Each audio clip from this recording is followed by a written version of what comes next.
Good morning. How are we? Good.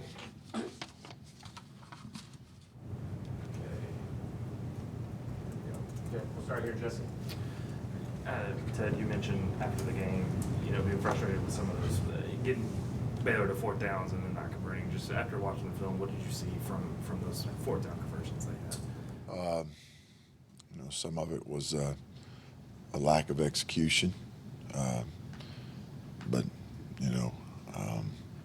sometimes they made a play, and we didn't, and that's what it came down to.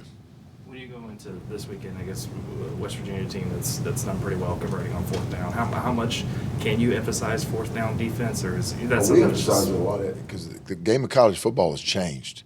Everybody's working off the analytics now, and this year is going to set a record for the most fourth down attempts in the history of college football. So that's a point of emphasis every week as far as the mentality of having to have a four-down mindset, not a three-down mindset, and you're off the field. I mean, they went for it on 4th and 1 from their own 29. So I mean, it's not a surprise. It's not something that we haven't prepared for. It's not something we haven't spent time game planning for as a staff. It's everybody's a lot of coaches now are following the analytics and certainly being aggressive with the fourth down calls, and both offensively and defensively. Sure. Right down the line here, Bob. Yeah, Ted, a little off topic here, but you weren't around when Jeremiah Cradell was a player, but what have you seen from him in this last year to let you know he could be a pretty good coach? That's a great question. He's a guy that has a fantastic attitude, tremendous energy, always wanting to learn, wanting to grow. Why do you do that, Coach? Why do you do that, Coach? How about this?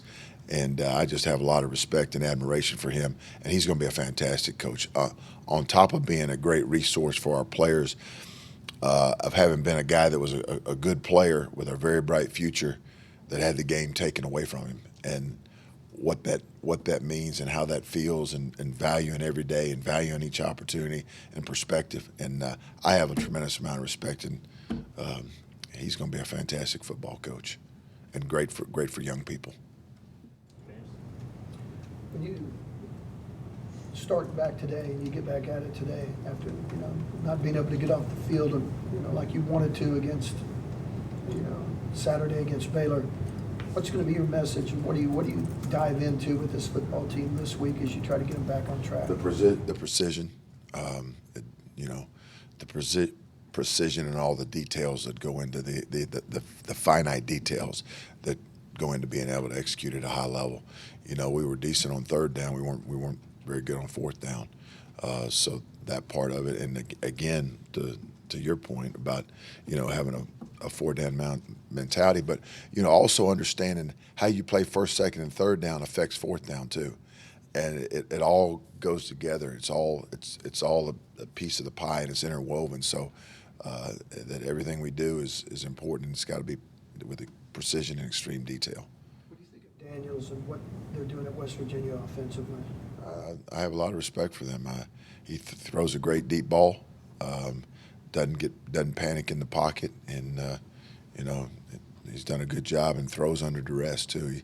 He hangs in there, trusts his protection, and hangs in there and gets rid of the ball, and knowing he's regardless of the situation, type of pressure, no pressure, whatever it is, he's a tough, gutsy competitor. Sure.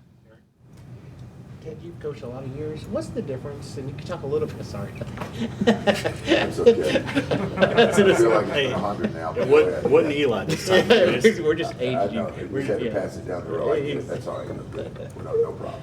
I was expecting it. I wanted to ask you, can you talk a little bit about the difference of recruiting when things are going really, really well versus when maybe you're struggling a little bit? What's it like as a coach when you're talking to these recruits?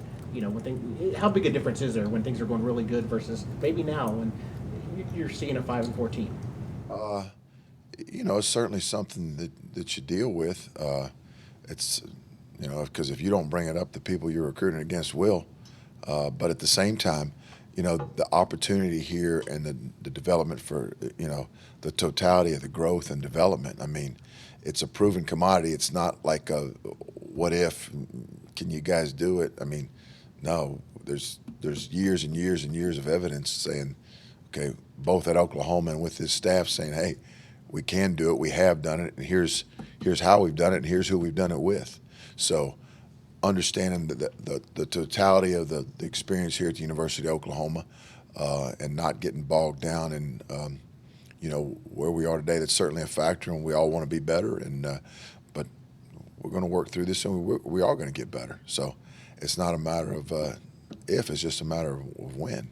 And all of us want it immediately, if not sooner. So I mean, that part of it, but and recruiting the right type of people that fit here.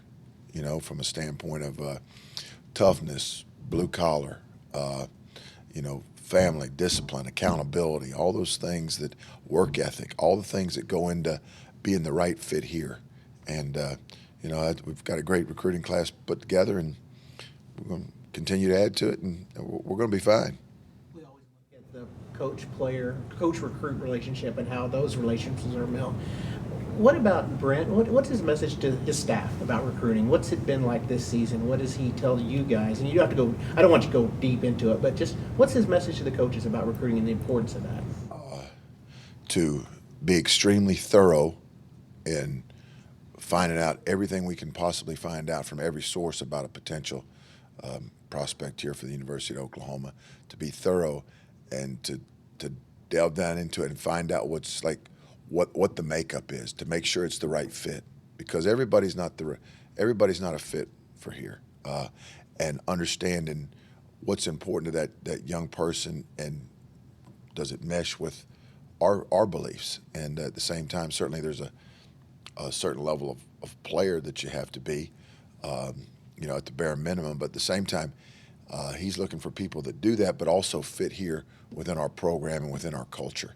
And that's the most important thing. The old saying, right? Hey, if you sign a guy, right, you play with him for 4 years. If you don't sign a guy, you only play him once a year. And so the things about getting it right from the fit standpoint, and again with the certain level of performance and measurables and all that, but just getting guys that would love this place and love the culture here, that fit. Sure.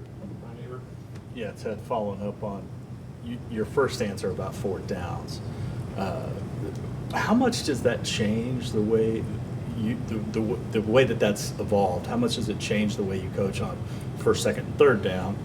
And just how have you seen that evolution process go? Has it been pretty gradual, or was it just this year that more people are starting to? I think that you've got to be more aggressive, of thinking it's 3rd and 8 and you're going to drop 8 and let them tackle a check down. It's going to be 4th and 2. Well, now 4th and 2s, go for it in most situations. So I think you've got to be able to mix things and try and keep people off balance. But it certainly puts a premium on your 1st, 2nd, and 3rd down performance. And then how have I seen it change? I wouldn't call it gradual, but it's not like it's gone from 0 to 100. It's probably gone from like 40 to 100, miles per hour, as far as the change in it is how I would. But again, with the analytics and more coaches buying into the analytics, we're going to continue to see more and more of that. It's not going to go back anytime soon. I don't think it's just going to get, more aggressive based on what the statistics say in the book. Along those lines, how have analytics shaped you as a coach, and how much do you buy into that, and how do you balance what the numbers tell you versus just that gut feel? I think you got to have a balance. The books say one thing, or whatever analytics we use in our reports and our scouting system, but at the same time, during the course of the game, you've got to be able to make adjustments, and at the same time, trust your gut. And if you err being on the side of being aggressive, because you usually don't regret those. You have regrets when you weren't aggressive as a play caller. So that's kind of how I see it.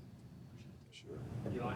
Jordan Kelly's a guy who's popped up on some big plays the last couple of weeks, but it's not the first time he's been out there making plays. What have you seen of him, I guess, behind the scenes and getting to this point this time of year? He's made some nice plays for us. There's no question. Just need for that to happen consistently, and that's the message that for Jordan is to you've done some really good things, but we need those things consistently, and so looking for him to do that on a consistent basis, and certainly appreciative of the plays that he has made. Where are the places, I guess, he can get more consistent, or what can he do, Monday through Friday to get there on Saturday? He's working at it. It's just we want more consistency from everybody. So it's not something that Jordan Kelly's got to do. So I don't want that to be no, it's not that. It's across the board. But yeah. Justin. Hey, Ted. I appreciate your time. Sure. You guys have a pair of one-possession losses this season. I'm just curious, what goes into, or what is the most defining trait of a team that's able to come out on top of those 50-50 games? To be able to execute in those situations where it's those situations. Everything's important, but there's certain things like it's 4th and 7. Hey, we know, right? Or it's 4th and 1, and they're at their own 29. We know. Just to be successful in those type of situations, and at the same time, the other part of that is, hey, let's be better consistently so we don't put ourselves in those situations. But there's a lot of parity in college football, and there are a lot of one-possession games. So to be able to win those, win those situations, sure. Back left, John Cooper. Yeah, Ted, I think the book said that you guys were averaging on defense facing third and 8.2 yards on third down, to go to leave the stick, 8 yards. Pretty good. You'd probably take that. Third down conversions, 4 of 13. You'd probably take that. But they 3 of 6 on third and short, and then of course the 2 fourth and shorts. They got both of those. What does that tell you about how you're doing on first and second down in that game? And what does that tell you about what your priority should be on short yard stuff? Well, I think you made a pretty good point. I think you could answer your own question, but it tells us that 3rd and 8. Yeah, we'll take that every day, all day, and at the same time, excuse me, in those 3rd and 1 situations or 4th and 1s, if you're 50% successful on defense in 3rd and 1 and 4th and 1, you've had a heck of a deal, because obviously you don't want to live games in 3rd and 1, 3rd and 2, 3rd and 3, and that 3rd and 3 for most people is that 50-50 down where, when you want to load the box, well, they have routes that beat the load the box calls. So it's a 50-50 deal there. Excuse me. So yeah, but anytime you're more successful on first and second down, obviously the odds are in your favor on third down, and when you're not, you don't win many games living in 3rd and 2 and 3rd and 3 and 3rd and 1. What do you see as defensive philosophy-wise here? Some of your priorities on short yardage plays, specifically goal line. There was a play I'm thinking of where 2 linebackers shot the same gap, and the hole just parted wide open. He walked in the end zone. Well, there's a lot of things that go into that. I know which play you're referring to, and there's a lot of things that go into that on the backside too. That what did or didn't happen. So anytime there's an insert, it creates a new gap. So you have to have an outside B and an inside B, or an outside A and an inside A, or an outside C and inside C. So there's new gaps created as people are inserted in the offensive line. So I know which play it was, and again, there were some things happening on the backside that weren't good either. So yeah, there was a mistake made. Last one, back, Eddie. Just kind of following up on Who's question, just how much of the problems as a whole are just not lining up correctly, and how does that happen going into the 10th week of the season? Well, do they just not understand what they're being asked to do? It is a problem, okay? And here's how it happens. They're human, and they make mistakes, just like all of us make mistakes. And we got to continue to work to eliminate those mistakes, and that's what we're doing. And are we happy with where we are? Absolutely not. But again, to go back to work and to fix it, and that's the only way I know how to do it. Is it surprising, though, that you're going into the 10th week of the season and it seems to be a continuous problem all year? There's is it surprising? I certainly wish it weren't that way. And at the same time, and I'm not making excuses for anybody, including myself, because I don't do that.